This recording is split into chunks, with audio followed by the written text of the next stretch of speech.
Hello everyone, I am TitanicSizedReviews. I review movies, shows, and video games, eventually. And today, I'm reviewing Charlie Varrick, a 1973 film. It's a crime, drama, action, a little bit. There's not a ton of action, there's a bit of action. The main character of this movie is played by Walter Matthau. I'm gonna go with Matthau. I'm going with Matthau. I don't know the proper way of pronouncing it. You may have seen him in Dennis the Menace. That's what I knew him from. He's also in Grumpy Old Men. That's another film I've seen. I can't speak to much else, but those are what I know him from. He's the main character of this movie, and his character's name is Charlie Varrick. So it's obviously going to center around him. I am going to get into spoilers. I'm going to try not to give everything, but I'm gonna give certain parts for sure. I have to give you some context. So this movie starts out with Charlie Varrick and his wife Nadine and two other criminals. But first, it's Charlie and his wife in a car, and they go to a bank and they go to rob it. They're both, well, he's dressed up as somebody else, goes in the bank. Their two associates are already in the bank. And the only reason I'm bringing this up is because this whole movie centers around what happens here at the bank. They go in, they rob it. The wife shoots a police officer. The wife gets shot.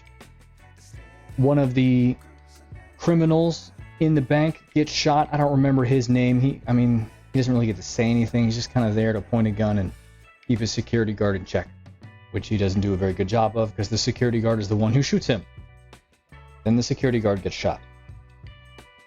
All right, gotten past that. They steal the money from the bank, and while they're doing this, there's also mob money. And that's what this centers around, a mob chasing after Charlie and his associates to get their money back, which is about $750,000, somewhere around there. They get out of there after the wife is shot by the cop that she didn't kill by shooting in the head. They drive off. She dies. They leave her. They set a trap. They get pulled over by another cop, and the only reason I'm bringing this part up is because while they're trying to get out of this situation calmly by Charlie and his only associate that's still left alive, who's a younger guy, his name is Harmon. Yeah, his name is Harmon. Harmon wants to shoot the police officer, but Charlie tries to calm him down. Charlie's a very rational character, tries to keep things professional and avoid, hurting people if he can. Well, they talk to the cop real quick, and then all of a sudden, explosion goes off, the bomb that they left behind. And that police officer obviously leaves with extreme haste. So much haste, in fact, that man didn't put on his seatbelt. I know. Careless. Well, fast forward a bit. They're at a trailer park, counting their money. Harmon is kind of having a bit of a hissy fit. He's he's young, he's kind of stupid, very brash. Charlie's older and wiser, right? Harmon says some kind of threatening type words, but it still, regardless, doesn't hurt his relationship with Charlie. Charlie just knows that he's kind of like a dumb kid, and he wants to help him. I'm going to say right off the bat also, everyone's acting in this is really good. It is. It's all really good. There's some parts, maybe one part, that feels a little weird. Some parts that feel a little weird, actually. Such as Charlie not really showing a whole lot of emotion when his wife dies. He's rather stoic. He shows a little bit, but not a ton. Which I guess is fine. He's, older guy, older times. This movie does a good job of covering its bases. There's a lot of little things in it that they bring up later, which kind of cancel out something else that had happened. Such as later on in the night, when they had gotten back to the trailer park, Harmon, he's getting drunk to stop this tooth pain that he's having. and he smashes a bottle, and I think he's going to use it to, well, try to betray Charlie at some point. He never does, but he still has it in his jacket. And I'm sorry, I forgot to mention the other characters. There's Charlie, there's Harmon, there's the old lady who lives at the trailer park. She's pretty funny. There's the police, kind of. The other main characters, though, mostly besides Harmon and Charlie, are Molly, which is a hitman for the mob that they send to try to get their money back, and Maynard, who's like a businessman. They kind of show semi near the beginning, right after the robbery. And for some weird reason, there's a moment with his assistant where she just straight up calls him a bastard. He just like looks at her like, what did you just say? And then just looks back and just keeps on walking. I don't know. That moment was kind of funny. I guess it's just to instill in you that his assistant does not like him. They don't explain why. They just want you to know that she doesn't like him. It matters a little bit later in the movie. Not a whole lot. So after Harmon smashes the bottle, they just count their money. He kind of just passes out. Charlie goes and talks to some people in town that he's semi-associated with, such as a gun shop owner, to find a passport place so he can get some fake passports so they can try to get out of town.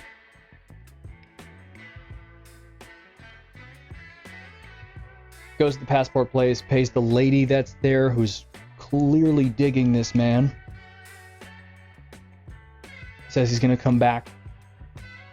He never does, and that's because Molly ends up going there after Molly, gets his hands on Harmon. So Charlie realizes that Molly's been to the passport place and knows where they're at.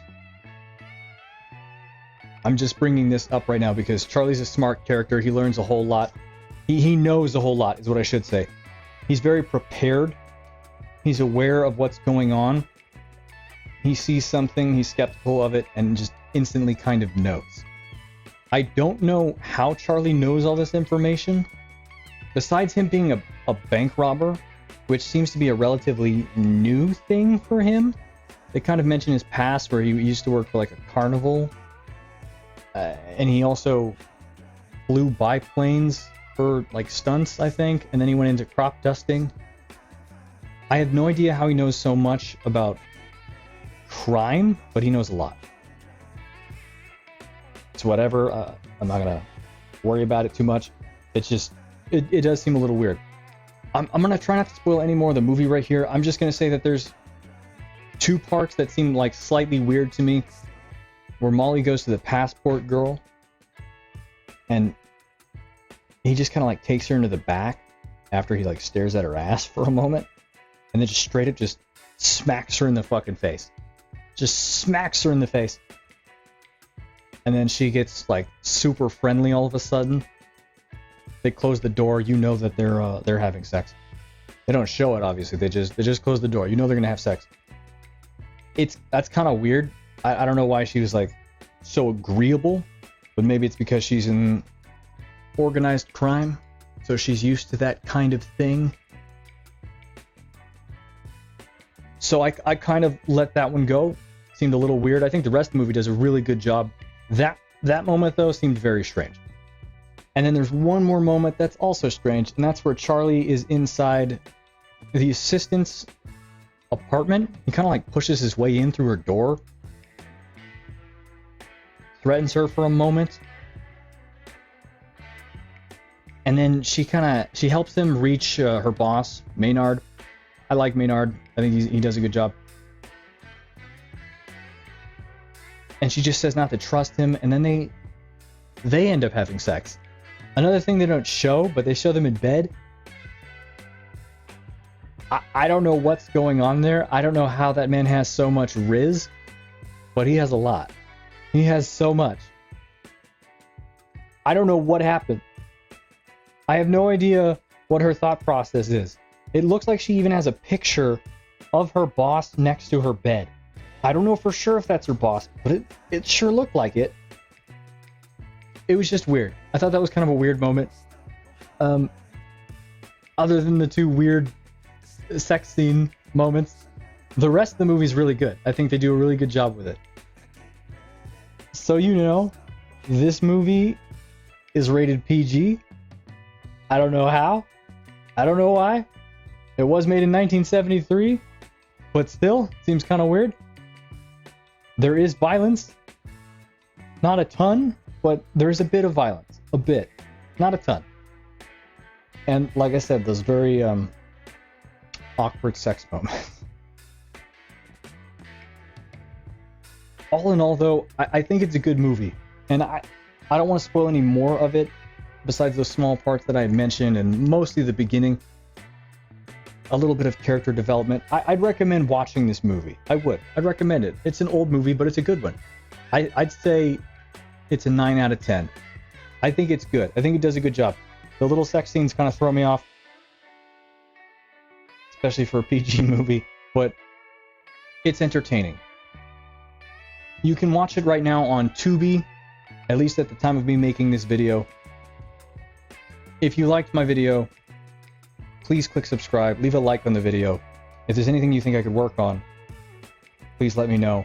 I know I ranted a little bit, kind of got off subject. My notes clearly did not help me a whole lot here. That's alright. It's a good movie, I liked it. Please check it out. Have a good day.